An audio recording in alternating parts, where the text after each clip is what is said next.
राज्य के वन मंत्री अरौली के बीजेपी विधायक गणेश नाइक का जनता दरबार आज एक बार फिर सजा है।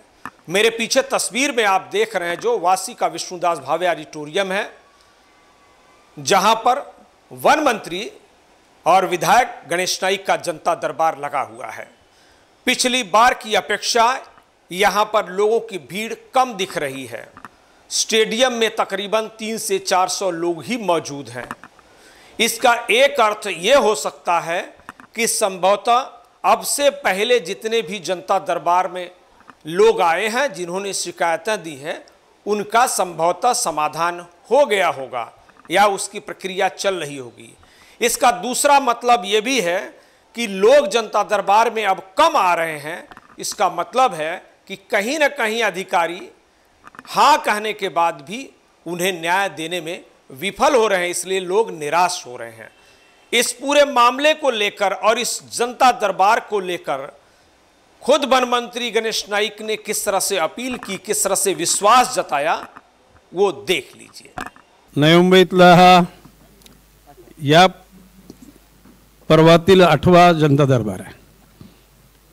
सुरुवातीला जनता दरबारचं रिदम नीट बसत नव्हतं, परंतु टप्प्याटप्प्यानं सगळ्यांना जनता दरबाराची रूपरेखा लक्षात यायला लागली।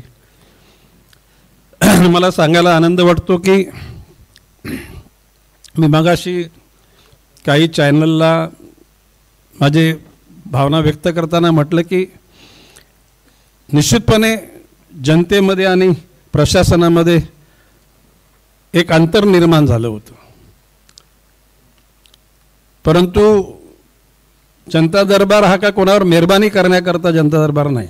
एखाद्या लोकप्रतिनिधीला म्हणजे माझ्या ज्ञानाप्रमाणे एखाद्या आमदाराने कुठल्याही पक्षाचा असो त्याने माननीय तहसीलदाराकडे इच्छा व्यक्त केली की मला जनतेला भेटण्यासाठी आपल्या तहसीलदार कार्यालयाच्या आसपास असलेल्या हॉलची अरेंजमेंट करा, तर ती अरेंजमेंट केली जाते।